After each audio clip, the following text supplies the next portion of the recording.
आयाम अनुनाद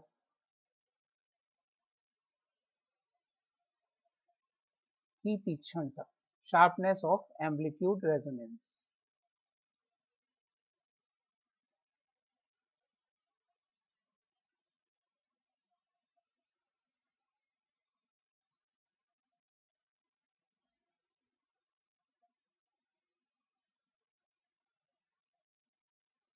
तो मान लेते हैं कि हमारे पास एक दोलित्र है जो किसी बाह्य बल के अंतर्गत, बाह्य आवर्त बल के अंतर्गत दोलन कर रहा है।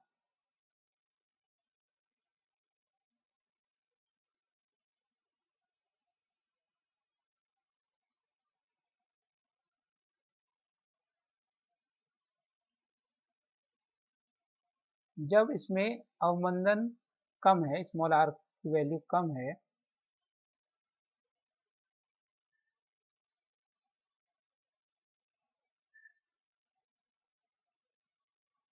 तो विस्थापन और फ्रीक्वेंसी के बीच में इस प्रकार से कर्व आएगा,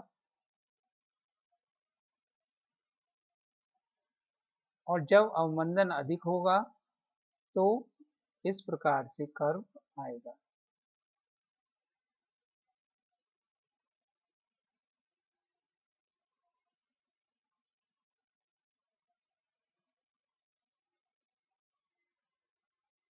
small are 1 less than R2, ये R2 के लिए है।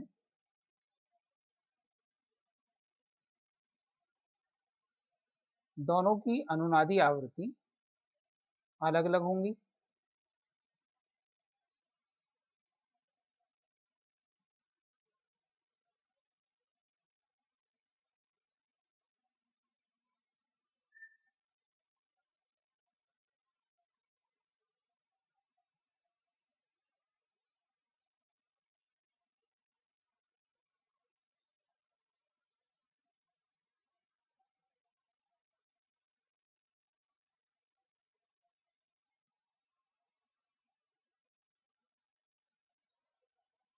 अब माना दोनों में हमने आवृत्तियों में यूनिट चेंज कर दिया,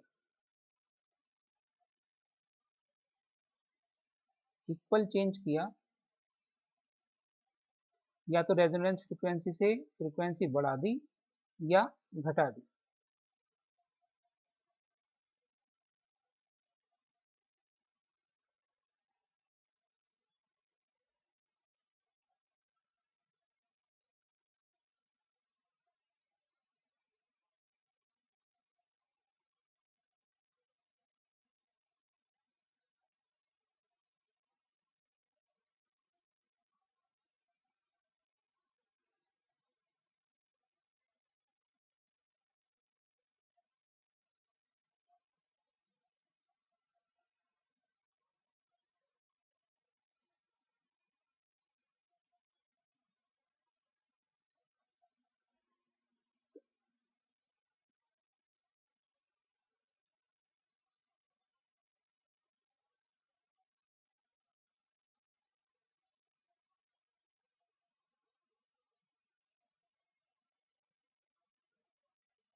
तो यहाँ पे हम देखते हैं ग्राफ में, यदि हम अनुनादी आवृत्ति में बराबर परिवर्तन करते हैं तो जिसके आयाम में अधिक परिवर्तन होगा वो तीक्ष्ण अनुनाद कहलाएगा, और जिस अवस्था के आयाम में कम परिवर्तन होगा वो सपाट अनुनाद कहलाएगा।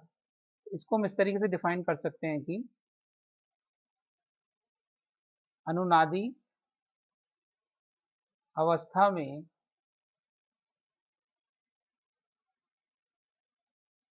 बाह्य बल की आवृत्ति में समान परिवर्तन करने पर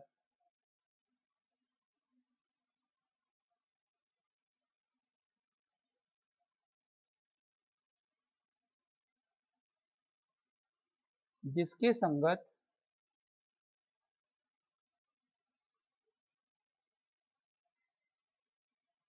आयाम में अधिक परिवर्तन होता है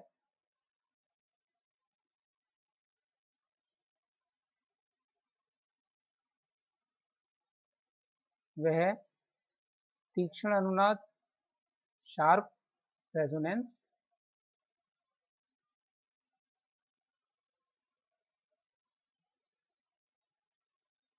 कहलाता है तथा जिसके आयाम में कम परिवर्तन होता है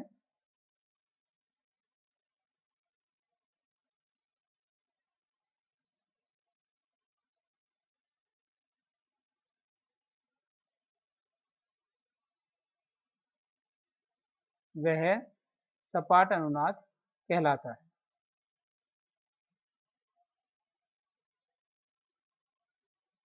फ्लैट रेजोनेंस कहलाता है।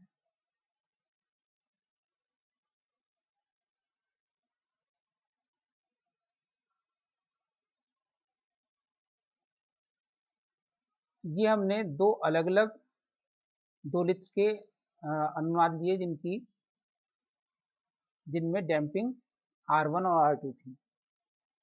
अब अगर हम दो दोलित्र लेते हैं और जिनमें डैम्पिंग सेम है तब उसका ग्राफ कुछ इस प्रकार से बनेगा। पहले इसके उदाहरण लिख देते हैं। उदाहरण, जो सोनोमीटर होता है उसमें सोनोमीटर में अनुनाद तीक्ष्ण होता है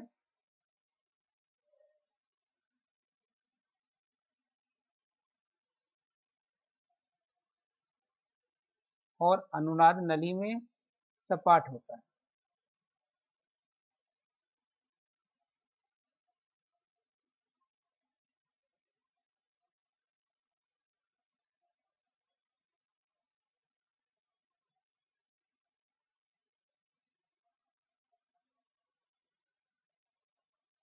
तो अब अगर हम इस प्रकार से करें कि एक ही दोलित्र है और अब हम ले रहे हैं जब दो दोलित्र हैं और उनमें डैम्पिंग एक सी है तब हम तीक्ष्ण और सपाट अनुनाद के बारे में ग्राफ से एक्सप्लेन करेंगे।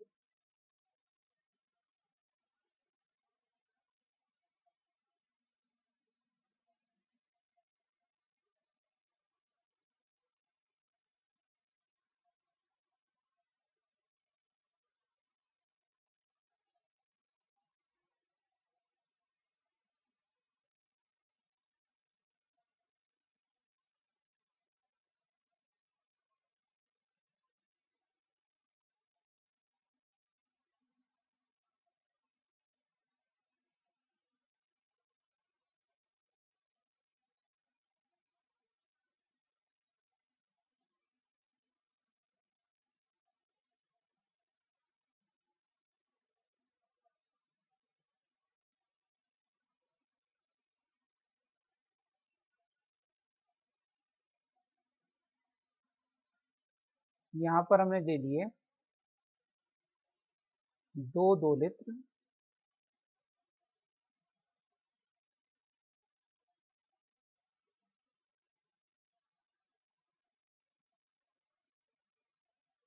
समान R।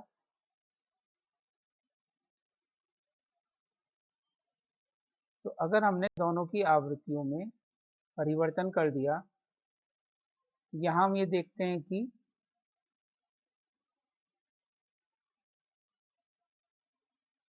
वो दोलित्र जिसका कि वक्र ब्लैक कलर से है उसमें आयाम में परिवर्तन अधिक आया है और दूसरा दोलित्र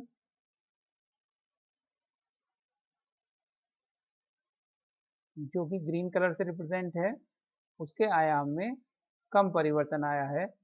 तो ऊपर वाला ब्लैक वाला तो कहलाएगा तीक्ष्ण अनुनाद और ग्रीन वाला कहलाएगा सपाट अनुनाद।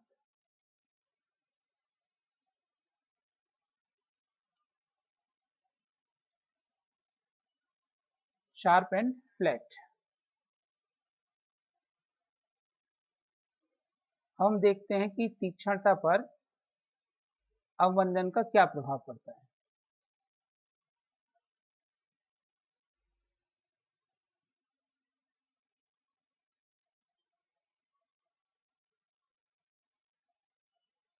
आयाम, अनुनाद की तीक्ष्णता पर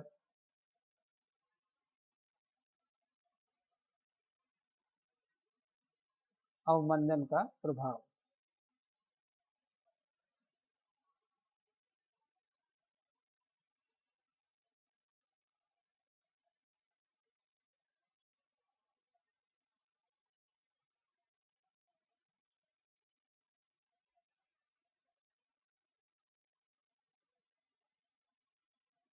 कोई दोलित है जिसमें अवमंदन का मान बदल बदल कर हम उसके विस्थापन और आवृत्ति के बीच में ग्राफ खींचते हैं।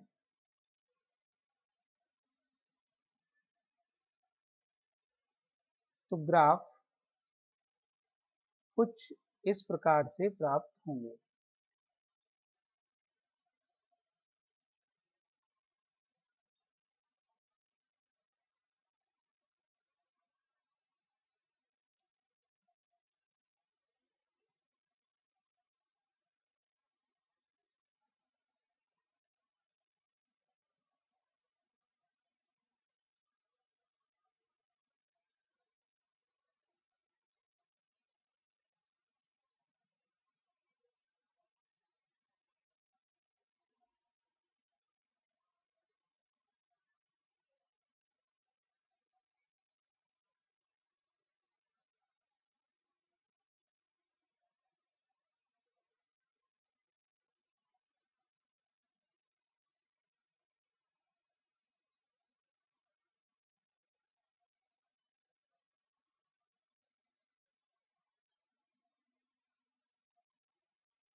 ये तो है R इज इक्वल टू 0, इसमें अवमंदन 0 है, ब्लैक वाला R1 है और ग्रीन वाला R2 है। R1 का मान R2 से कम है। ये अनुनादी आवृत्ति ओमेगा नॉट। यदि एक दोलित के को अलग अलग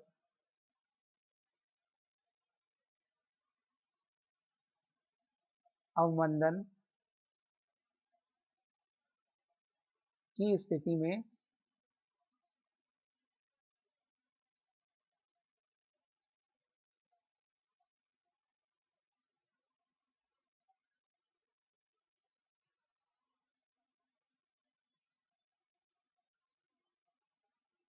दोलन कराएं तो चित्रानुसार हम देखते हैं कि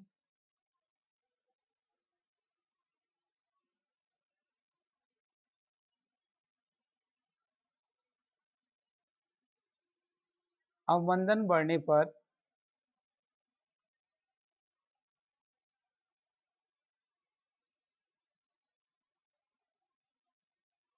अनुनाद सपाट होता जाता है।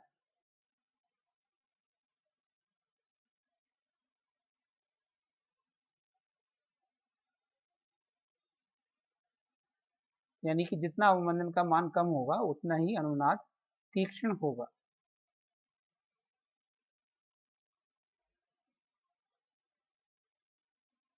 नेक्स्ट है कट ऑफ फ्रीक्वेंसी।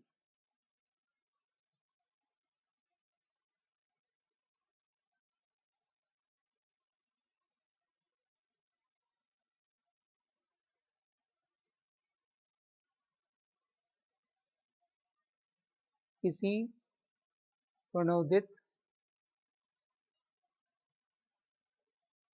दोलित्र के लिए वह आवृत्ति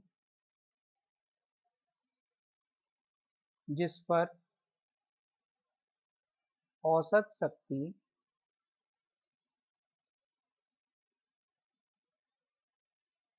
अपने अधिकतम मान का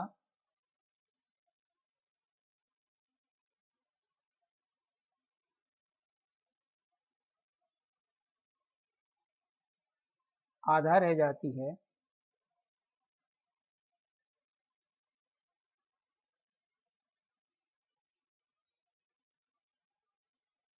कट ऑफ या संस्तब्ध आवृत्ति कहलाती है। यह दो प्रकार की होती है।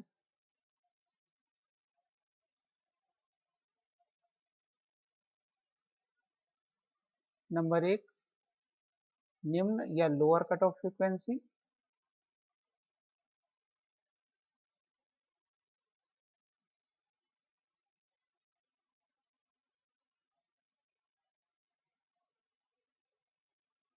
ये अनुनादी आवृत्ति से नीचे की तरफ से कम होती है, इसको रिप्रेजेंट करते हैं ओमेगा लोअर। दूसरी, हायर कट ऑफ फ्रीक्वेंसी।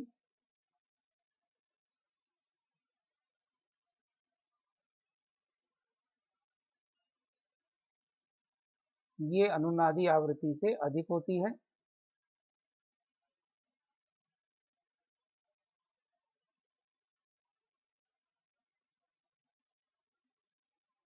इसे रिप्रेजेंट करते हैं ओमेगा एच से। तो अगर हम ग्राफ से शो करना चाहें कि कोई दोलित्र है जिसका आवृत्ति के साथ विस्थापन का वक्र चित्रानुसार है,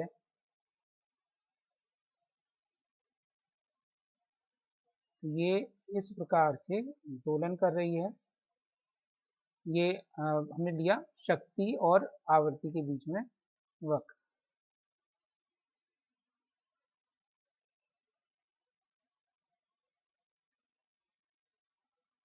तो जब शक्ति घटकर आधी रह जाती है,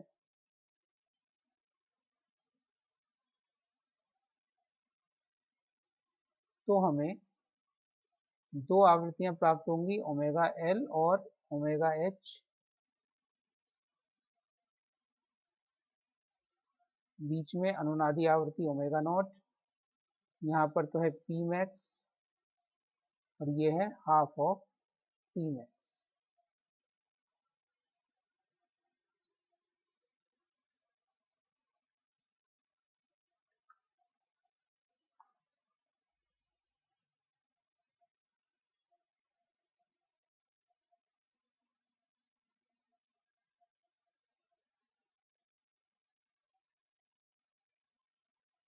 नेक्स्ट है बैंडविड्थ। बैंडविड्थ मतलब बैंड की चौड़ाई।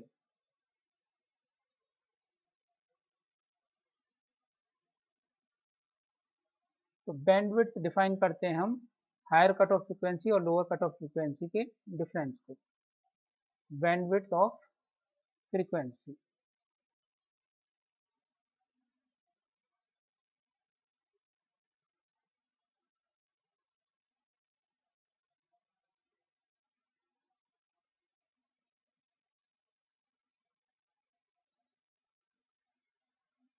Bandwidth is equal to higher cut off frequency minus lower cut off frequency.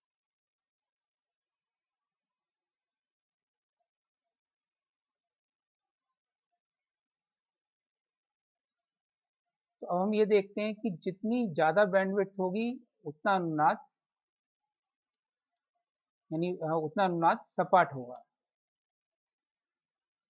Bandwidth proportional to 1 upon अनुनाद की तीक्ष्णता। अर्थात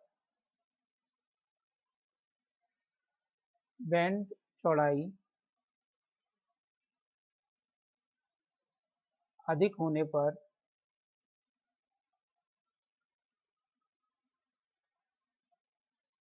अनुनाद कम तीक्ष्ण होगा।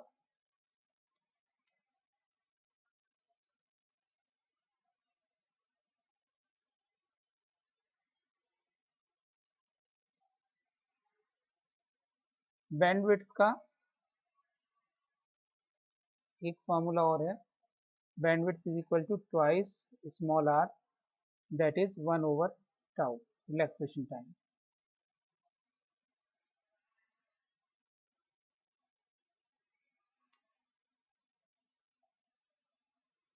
नेक्स्ट, गुणता कारक या क्वालिटी फैक्टर।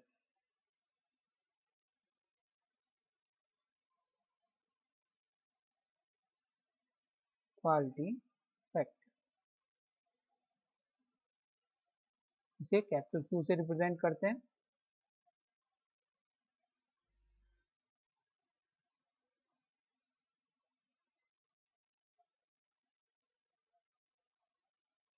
प्रणोदित दोलन में Q को निम्न प्रकार परिभाषित करते हैं।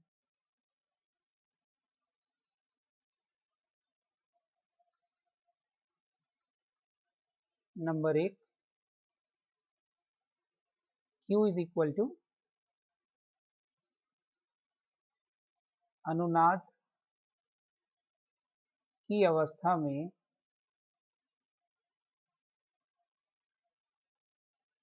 अधिकतम आयाम डिवाइडेड बाई बाह्य बल की अनुपस्थिति में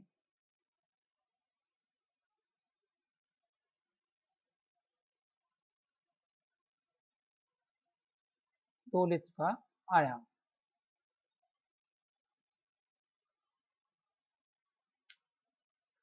यानी अधिकतम आयाम बटे प्रारंभिक आयाम जबकि बाह्य बल 0 है।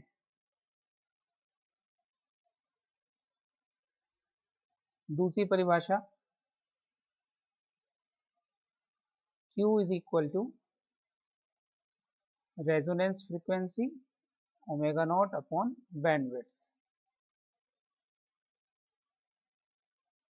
That is omega naught over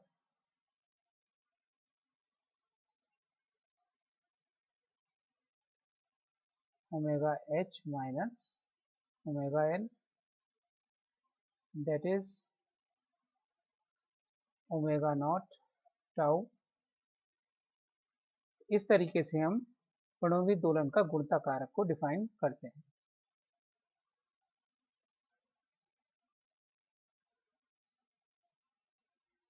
अब हम देखते हैं वेग अनुनाद। प्रणोदित दोलन के अंदर वेग अनुनाद। प्रणोदित दोलन में वेग अनुनाद। अभी हमने पढ़ा था आयाम अनुनाद, अब हम देख रहे हैं कि वेग अनुनाद क्या होता है। प्रणोदित दोलन के अंदर वेग अनुनाद किसे कहते हैं।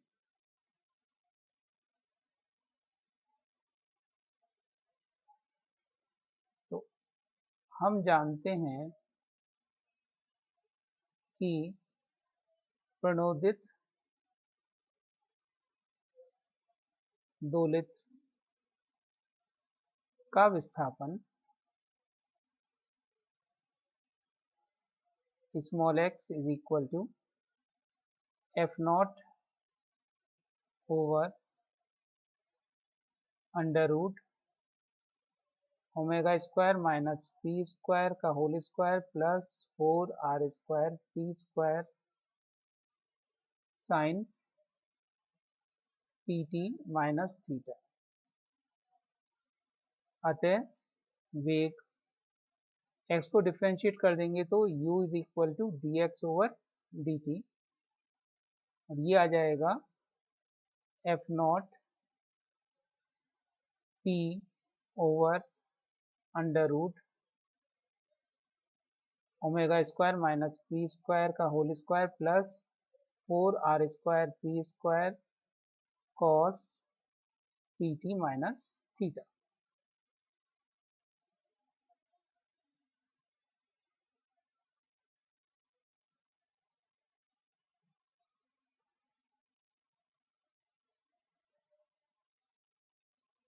तो वेग का आयाम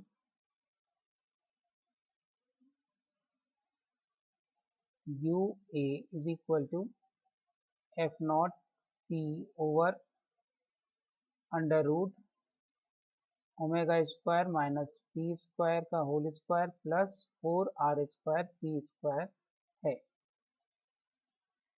अब 3 केस होंगे जबकि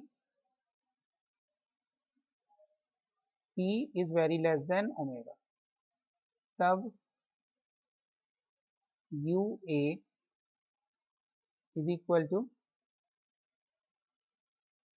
F naught p over omega square, that is F naught small p over k। बल नियतांक। Case second,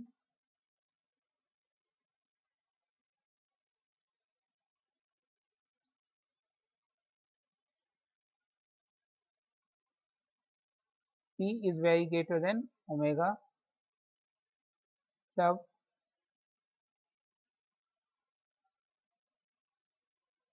u a is equal to f naught by small f naught by p, that is f naught over m small p। और case third, जब p is nearly equal to omega,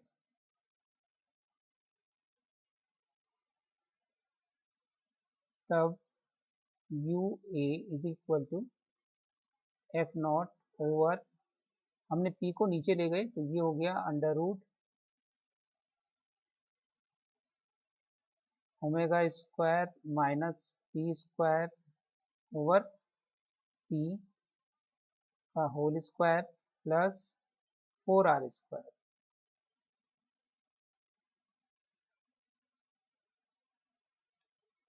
अतः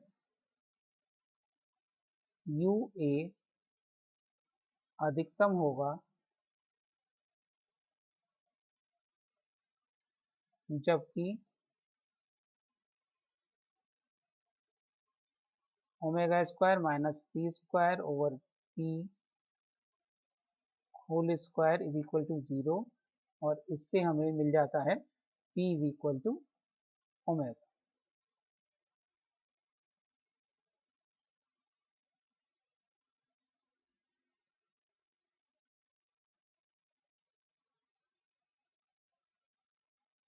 इस अवस्था में U A maximum is equal to F naught over twice small r, that is F naught by B. अर्थात वेग अनुनाद की अवस्था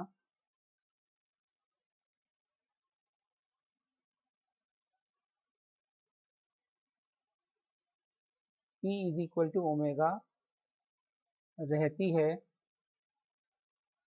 चाहे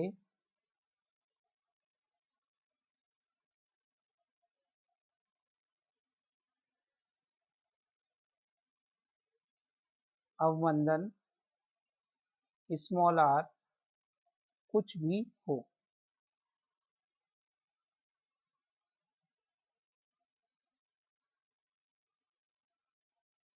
परंतु यू ए मैक्सिमम अवमंदन पर निर्भर करेगा, क्योंकि यूए हम देखते हैं प्रोपोर्शनल है 1/v के।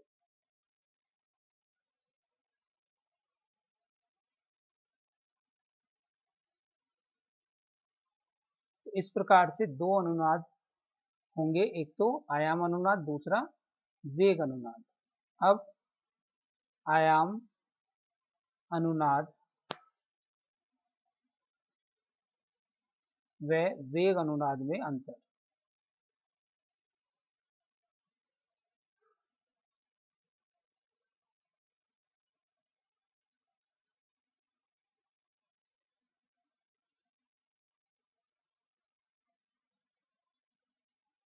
तो प्रणोदित दोलन के अंदर आयाम अनुनाद और वेग अनुनाद में क्या क्या अंतर होता है। नंबर 1,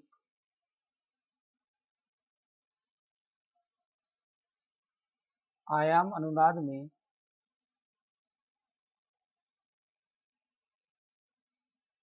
जो अनुनादी आवृत्ति होती है वायुबल की P is equal to under root omega square minus 2r square, अर्थात P का मान ओमेगा से कुछ कम होता है, वह स्मॉल r यानी अवमंदन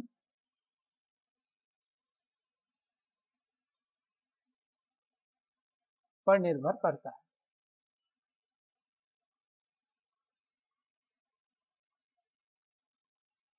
वेग अनुनाद में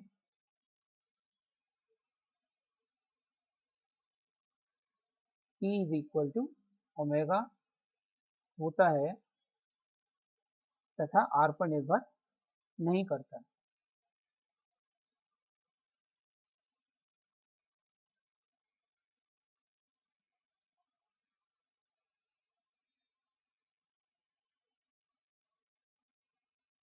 नंबर 2, आयाम अनुनाद में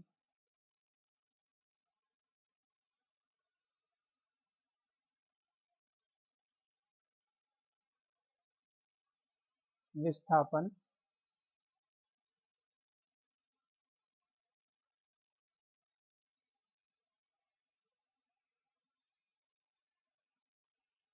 बाह्य बल से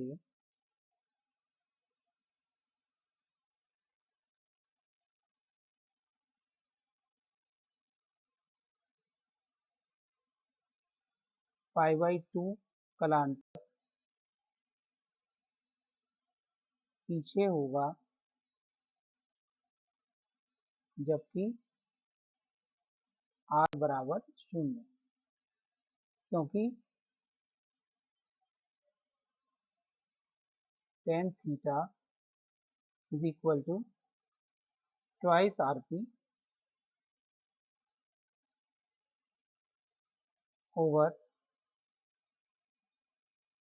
omega square minus p square,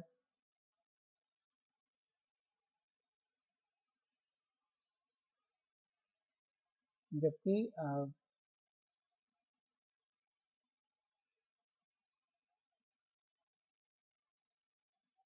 p का मान अगर हम ओमेगा के बराबर कर दें तो आयाम अनुनाद में विस्थापन वायु बल से π/2 कलांतर पीछे होगा। p is equal to omega करने पर ये आ गया इनफाइनाइट, दैट इज 10 π/2, और इसलिए थीटा का मान π/2।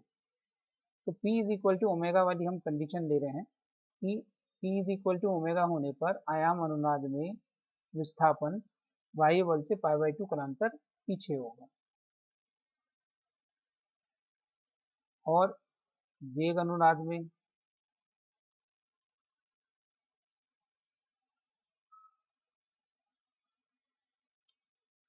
वेग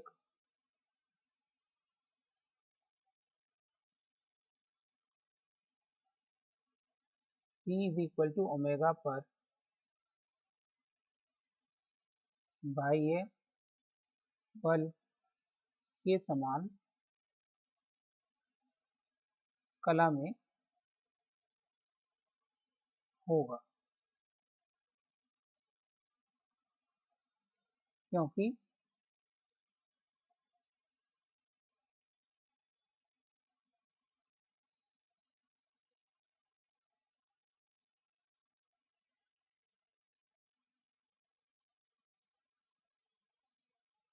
u is equal to U A cos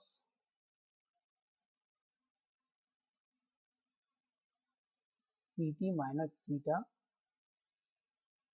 और ये हो गया U A sine P T minus P T plus pi by two minus theta at P is equal to omega, जो कि अभी हमने देखा कि थीटा की value P is equal to omega होने पर पाई बाई टू होगी, यानी कि हो गया U A sine P T plus pi by two minus pi by two, यानी यू ए साइन पी। तो इस प्रकार से हम ये देखते हैं कि p is equal to omega पर आयाम अनुनाद में डिस्प्लेसमेंट बाह्य बल से पाई बाई टू कलांतर पीछे होगा, और वेग अनुनाद में p is equal to omega होने पर बाह्य बल और वेग दोनों समान कला में होंगे। तीसरा,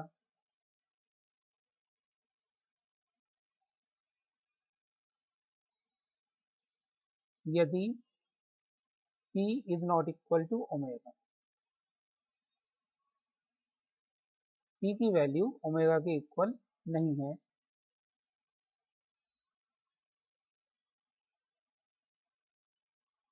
तो केवल आयाम अनुनाद होगा,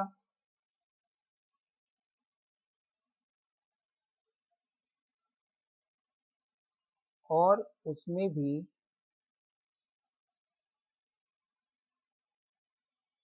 विस्थापन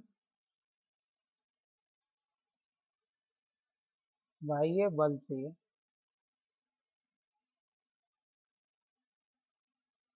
यदि p की वैल्यू कम है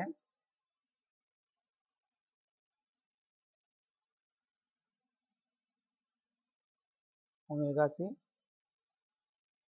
तो 0 से पाई बाई टू कला में विस्थापन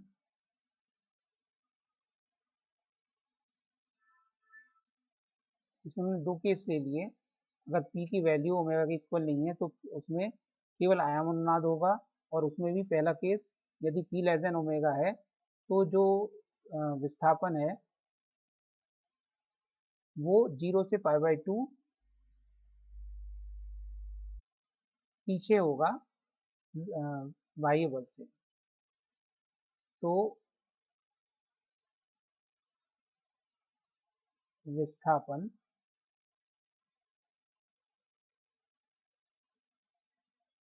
बाह्य बल से कला में 0 से पाई बाई टू के बीच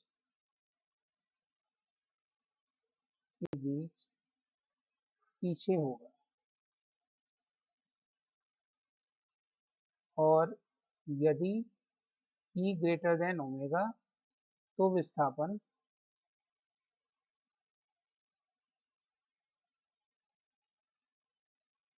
बाह्य बल से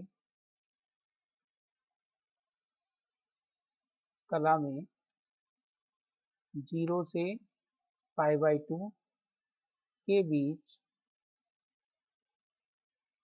आगे होगा। तो इस प्रकार से हमने प्रणोदित दोलनों के बारे में अध्ययन किया। धन्यवाद।